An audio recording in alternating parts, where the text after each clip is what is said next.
Olá, muito bem. História da literatura pretensiosa. Hoje vamos tratar de um dos contos mais famosos do século XX, deste livro, Contos Novos, depois da vinheta.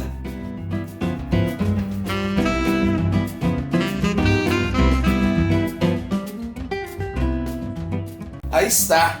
O conto que abre esse livro de Mário Raul de Moraes Andrade é Vestido de Preto, que é uma história bastante lírica e ao mesmo tempo com alguns traços de humor, alguma coisa parecida com a comédia romântica dos anos 90 no cinema do século XX. É uma obra que vai além dessa possibilidade de ser chamado de comédia romântica, porque é narrado em primeira pessoa por Juca, um personagem que aparece em outros contos do mesmo livro. Juca personaliza um pouco da autoestima baixa, daquela figura mais próxima da realidade dos leitores paulistanos, uma entidade bem diferente daquele índio sem caráter que foi Macunaíma, do mesmo Mário de Andrade, saiu em 28. Contos Novos, são 9 histórias, dentre elas Vestido de Preto, O Poço, 1º de Maio, Ladrão, Nelson, etc, etc. Vestido de Preto é a história de Juca e sua paixão por Maria desde os 5 anos de idade até depois dos 20. A história começa com um evento quando as crianças tinham 5, 6 anos de idade e iam brincar na casa de tia velha. E eles sempre detestaram a tia porque é cheia de regras e mandar, etc. Não podia fazer muitas bagunças, muitas brincadeiras. E o que eles faziam era brincar de família, de casamento. Então eles se casavam muito rápido, as crianças iam cada um morar no seu quarto. E numa dessas, Juca e Maria estão juntos e eles deitados ali no chão, fingindo que iam dormir, que já era noite. Ele consegue beijar, se aproximar os lábios da nuca de Maria, o que o deixa enternecido e extasiado, sua vida muda.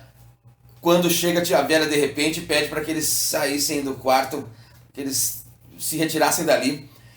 E o tempo passa com Juca percebendo que Maria às vezes o desprezava, mas ele sempre nutria essa paixão, digamos, quase platônica.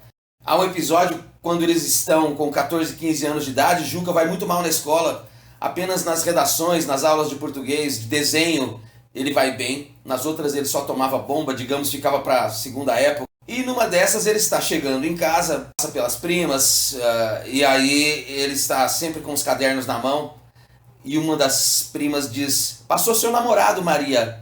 E Maria responde num tom de voz que desagrada bastante Juca, ela diz assim: "Não caso com um bombeado."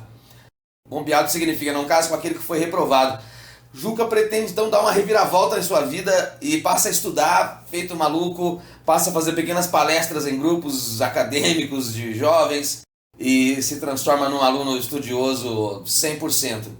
E Maria, diz o narrador, passada de mão em mão, namorando Deus e o mundo e praticamente se esquecendo dele. Juca namora a Rose e a Violeta, ele é chamado de jardineiro, por isso ele tem uma namorada pro dia e outra, a Rose, para de noite. Ele tenta fazer fluir o seu lirismo, mas nunca esquece de Maria. A história é relativamente curta, não há muitos pontos além do que estou contando aqui. Acontece um evento quando eles estão com mais de 20 anos de idade, Maria está na cidade e há um evento, uma festa na casa dela, e para lá ele vai. E quando chega, ele percebe o burburinho no hall, na antessala, e se dá conta de que ela está na porta, toda vestida de preto. E ele chega a pensar em atacá-la, em ficar com ela num quarto de hotel, mas esse pensamento se dissipa e ele fica extasiado de novo. E ele diz que Maria despertava nele instintos de perfeição. É algo bem interessante. E ele só consegue dizer nesse episódio, nessa noite do encontro, do reencontro, ele só consegue dizer: "Boa noite, Maria, eu vou-me embora." E isso chama atenção para o poema Boa Noite de Castro Alves.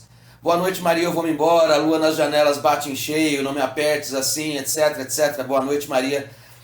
Que é uma despedida depois de um momento amoroso, no poema de Castro Alves, romântico do século XIX.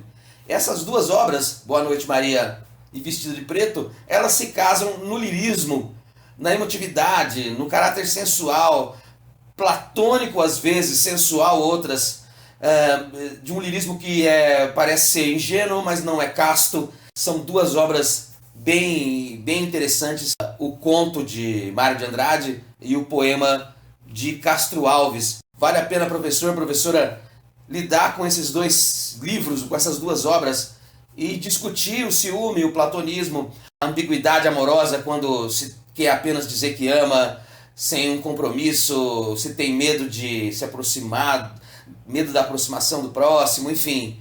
É uma discussão interessante dentro do âmbito escolar, para o dia a dia comum, obviamente, não só porque Mário de Andrade e Castro Alves são entidades na literatura brasileira, mas porque isso pode gerar um debate a respeito de educação de cada um, do corpo, daquilo que se diz, das decepções. As decepções amorosas são necessárias? Platonismo é algo ruim? Fica então essa dica. Mário de Andrade, Castro Alves. Obrigado, não deixe de curtir nossa página. Até mais.